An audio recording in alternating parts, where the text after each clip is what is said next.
Hi hello good morning welcome to Telugu TV news channel. ఈరోజు దినపత్రికలు వచ్చినటువంటి ప్రధానమైన వార్తలను ఒకసారి విశ్లేషణ చేద్దాం. మొదటగా వెలుగు దినపత్రికలో వచ్చినటువంటి వార్తను పరిశీలించినట్లయితే హైకోర్టు తీర్పు తర్వాతే స్థానికంపై ముందుకు అనే వార్త ఇప్పుడు కనిపిస్తుంది. ఇక్కడ రాష్ట్ర క్యాబినెట్ నిర్ణయం అనే వార్త ఇక్కడ కనిపిస్తున్నది.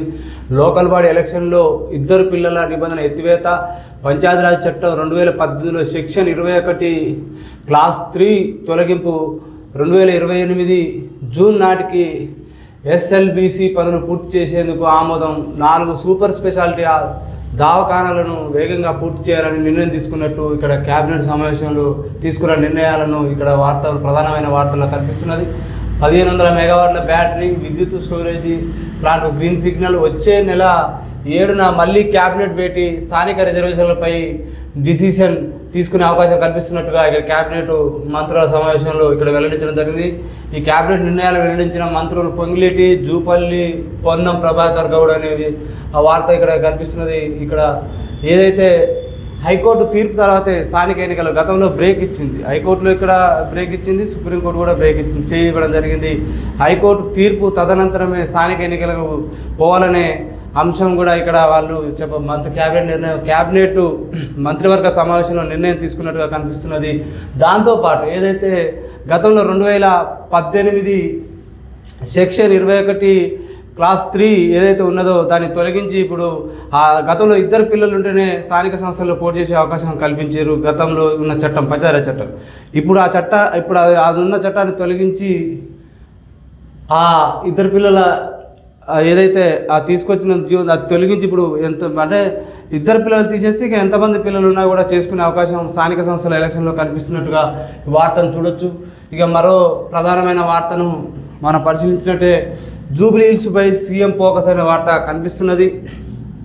ఒక్కో డివిజన్కు 2 మంత్రులకు ప్రచార బాధ్యతలు, 25 నుంచి ఇంటింటి ప్రచారం చేయాలని ఆదేశాలు. నేడు పీసీసీ చీఫ్ మంత్రులతో రేవంత్ భేటీ, రోడ్ షోలు, సభల ఏర్పాటుకు ప్లాన్ అనే వార్త కనిపిస్తుంది. జూబ్లీ హిల్స్ ఉప ఎన్నికల్లో కాంగ్రెస్ ప్రచారాన్ని మరింత వేగవంతం చేయడంపై సీఎం రేవంత్ రెడ్డి ప్రత్యేక దృష్టి పెట్టారనే వార్త కనిపిస్తున్నది. నామినేషన్ల ప్రక్రియలో పూర్తవడంతో ఇక ఇంటింటి ప్రచారం కోసం సీఎం రేవంత్ ప్రణాళికను సిద్ధం చేస్తున్నారు. ఈ నియోజకవర్గంలో మొత్తం 7 డివిజన్లు ఉండగా ఇప్పటి వరకు 2 డివిజన్లకు ఒక మంత్రికి ప్రచార బాధ్యతలు అప్పగించినట్టు సీఎం తాజాగా ఒక్కో డివిజన్కు 2 మంత్రుల ప్రచార బాధ్యతలు అప్పగించినట్టు ఇప్పుడు ఏది బై ఎలక్షన్ ఏదే జూబ్లీ హిల్స్ ఉప ఎన్నిక వచ్చింది. గతంలో ఉన్న శాసనసభ్యులు మాగంటి గోపీనాథ్ మరణాంతరం వచ్చిన ఉప ఎన్నిక ఇది. అక్కడ ప్రచారంలో ఇప్పుడు ఏదైతే నామినేషన్ల ప్రక్రియ ముగిసింది, స్క్రూటింగ్ కూడా అయిపోయింది, ఇక ప్రచారమే హోరే మిగిలింది. కాబట్టి అక్కడ 7 డివిజన్లు ఉన్నాయి జూబ్లీ హిల్స్ ఏదైతే నియోజకవర్గం పరిధిలో. ఆ జూబ్లీ హిల్స్ నియోజకవర్గంలో 7 నియోజకవర్గాలకు 7 డివిజన్లు ఉన్నాయి. ఆ డివిజన్లకు 2 డివిజన్లకు ఒక మంత్రినిగా కేటాయించడం ముఖ్యమంత్రి గారు కేటాయించడం జరిగింది.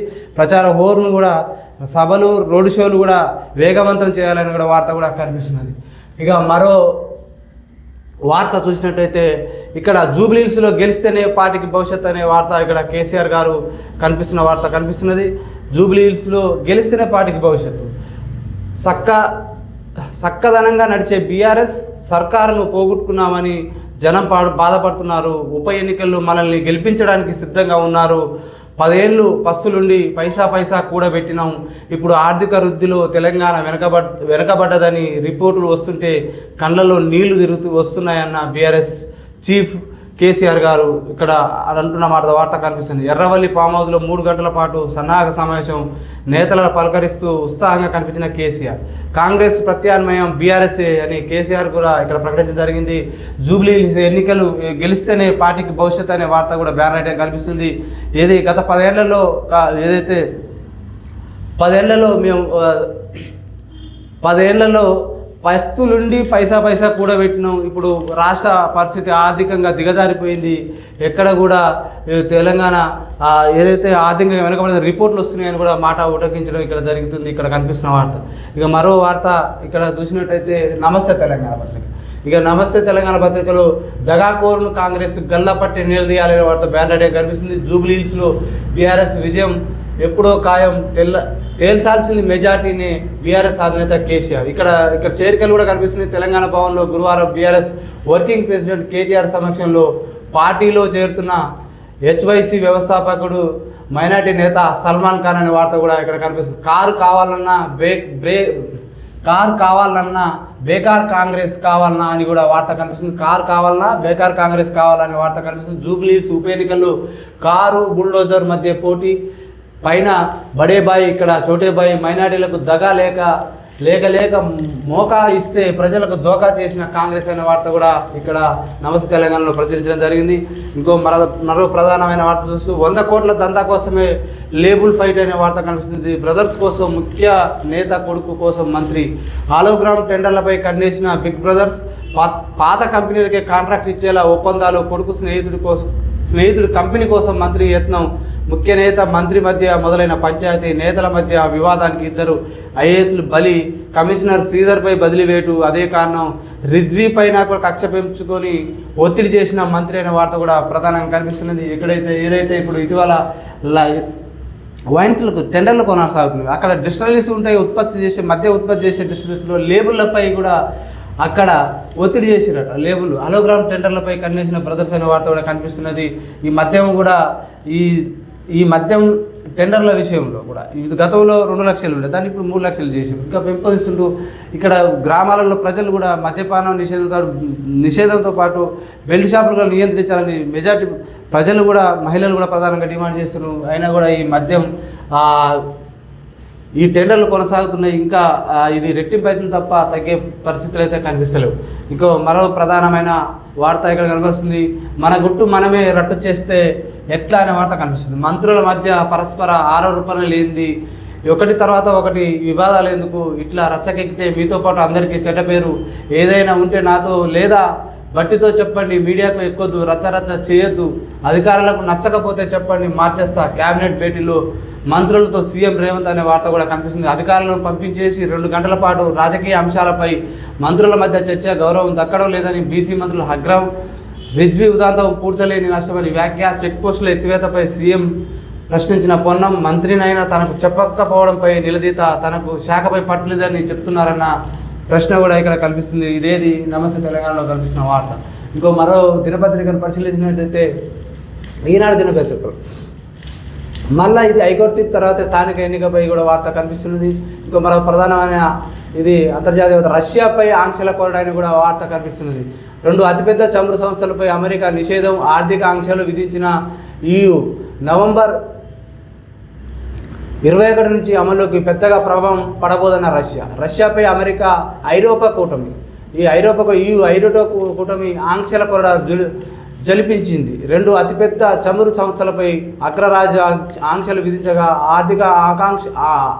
ఆర్థిక ఆంక్షలను ఏదైతే ఐరోపా కూటమి EU ప్రకటించింది. ఇవి నవంబర్ 21 తేదీ నుంచి అమలులోకి వచ్చే అవకాశం ఉందని ఇక్కడ ప్రధానమైన బ్యానర్ ఐటమ్ కనిపిస్తున్న వార్త. ఇగో మరో వార్త కనిపిస్తుంది. త్వరలో సమగ్ర లైఫ్ సైన్స్ పాలసీ అనే వార్త కనిపిస్తుంది. 5 లక్షల మందికి ఉపాధి కల్పించడం లక్ష్యం, ఇన్వెంట్ ఇన్ తెలంగాణ మా నినాదం మంత్రి శ్రీధర్ బాబు ఐటీ శాఖ మంత్రి ఇక్కడ పేర్కొనడం జరిగింది. పెట్టుబడులు పెట్టాలని ఆస్ట్రేలియా కంపెనీలకు పిలుపు అనే వార్త కూడా కనిపిస్తుంది. ఏదైతే తెలంగాణలో త్వరలోనే సమగ్ర లైఫ్ సైన్సెస్ పాలసీని తీసుకొస్తామని ఐటీ పరిశ్రమల శాఖ మంత్రి దుద్దిల శ్రీధర్ బాబు తెలిపారు. లైఫ్ సైన్సెస్ రంగంలో 2030 నాటికి కొత్తగా 1,00,000 కోట్ల పెట్టుబడులు రాష్ట్రానికి తీసుకొచ్చి 5 లక్షల మందికి ఉపాధి కల్పించేలా రోడ్ మ్యాప్ను సిద్ధం చేస్తున్నట్టు చెప్పారు. ఆస్ట్రేలియా లైఫ్ సైన్సెస్ అత్యున్నత నిర్ణాయక సంస్థ ఆస్ బయోటెక్ విక్టోరియా రాష్ట్ర ప్రభుత్వ సంయుక్త నిర్వహణలో మెల్బోర్న్లో నిర్వహిస్తున్న ఆప్ బయోటెక్ ఇంటర్నేషనల్ కాన్ఫరెన్స్ 2025లో మంత్రి గురువారం కీలకోపన్యాసం చేశారు. గత 2 ఏళ్లలో తెలంగాణ లైఫ్ సైన్సెస్ రంగం సాధించిన పురోగతి, భవిష్యత్ ప్రణాళిక, అవకాశాలను, పెట్టుబడులకు అనుకూలతను ఆయన వివరించారు. తెలంగాణ గ్లోబల్ లైఫ్ సైన్సెస్ హబ్గా మార్చేందుకు అక్కడ ఏదైతే పెట్టుబడి పెట్టాలని ఏదైతే ఆస్ట్రేలియాలో పర్యటించి అక్కడ ఏదైతే సమగ్ర లైఫ్ సైన్సెస్ పాలసీ విధానంలో ఇక్కడ భారతదేశంలో పెట్టుబడులు పెట్టడానికి అక్కడ ఐటీ శాఖ మంత్రి దుద్దిల చంద్రబాబు పోయి అక్కడ ఒప్పందం చేసుకున్న వార్త కూడా అక్కడ ప్రసంగిస్తున్న వార్త కూడా ఇక్కడ ప్రధానంగా కనిపిస్తుంది. మరో వార్త ఇక బీహార్లో మహాగఠబంధన్ సీఎం అభ్యర్థి తేజస్వి అనే వార్త కల్పిస్తుంది. ఉప ముఖ్యమంత్రిగా ముఖేష్ సాయినికి అవకాశం అనే వార్త కల్పిస్తుంది. ఈ మహాగఠబంధన్ ఇక్కడ పొత్తు పెట్టుకుందో అక్కడ సీఎం అభ్యర్థిగా తేజస్వి యాదవ్ అనే వార్త కూడా కనిపిస్తుంది. మరో ప్రధానమైన వార్త మనం పరిశీలించినట్లయితే ఇంటర్ ఫస్ట్ ఇయర్లోనూ ప్రాక్టికల్స్ అనేసి వార్త, ఇంటర్ సెకండ్ ఇయర్లో పెట్టేది ఫస్ట్ ఇయర్లోనూ ప్రాక్టికల్స్ అనే వార్త కనిపిస్తుంది. అన్ని సబ్జెక్టుల్లోనూ 20% అంతర్గత మార్కులు, కొత్తగా అకౌంటెన్సీ గ్రూపు, నూతన సిలబస్ భారం తగ్గింపు, వచ్చే విద్యా సంవత్సరం నుంచి అమలు. ముఖ్యమంత్రి రేవంత్ రెడ్డి కీలక నిర్ణయం తీసుకున్నట్టుగా కనిపిస్తుంది. ప్రాక్టికల్స్ అప్పుడు సెకండ్ ఇయర్లో నుంచి ఇప్పుడు ఫస్ట్ ఇయర్ నుంచి కూడా ఇంటర్నల్ పెట్టి ఇంటర్నల్ మార్క్స్ 20 మార్క్స్, మాది ఎక్స్టర్నల్ మార్కు 80 మార్కులకు పేపరు విధానం ఉండే అవకాశం ఉందంటున్నారు. ప్రాక్టికల్ ఫస్ట్ ఇయర్ నుంచి కూడా నిర్వహించే అవకాశం ఉంది ముఖ్యమంత్రి వెల్లడించినట్టు కూడా వార్త కనిపిస్తుంది. మరో ప్రధానమైన వార్తను చూసినట్లయితే మాట్లాడుకుందాం రమ్మని తుపాకీతో కాల్చాడు, గోరక్షక కేసులో ప్రధాన నిందితుడు పాటు 3 అరెస్టు అనే వార్త కనిపిస్తున్నది. ఏదైతే గోరక్షకుడు గోవులను రక్షించే క్రమంలో ఆయన కీలక సమాచారాన్ని పోలీసులకు చేరవేసిన ఉద్దేశంతో అతనిపై కాల్పులు జరిపినట్టు కూడా అక్కడ వార్త కనిపిస్తుంది. ఇక్కడ మరో వార్త చూసినట్టయితే డిగ్రీ కోర్సులో సైబర్ భద్రత, BA, BCom, BScలో బోధన యూజీసీ తాజా మార్గం. యూనివర్సిటీ గ్రాంట్ కమిషన్ కూడా కొత్తగా గైడ్లైన్స్ విధానం తాజా మార్గదర్శకాలు విడుదల చేసిన వార్త కూడా కనిపిస్తున్నది.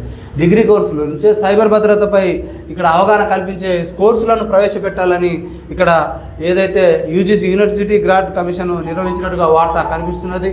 ఈరోజు ఏదైతే ప్రధానమైన దినపత్రికలో వచ్చిన వార్తలను మనం సమగ్రంగా విశ్లేషణ చేసి వాటిని ఇంకా మెరుగైన సమాచారం మీ ముందుకు తీసుకురావడానికి మా తెలుగు టీవీ న్యూస్ ఛానల్ను లైక్ చేయండి, షేర్ చేయండి, సబ్స్క్రిప్షన్ చేయండి.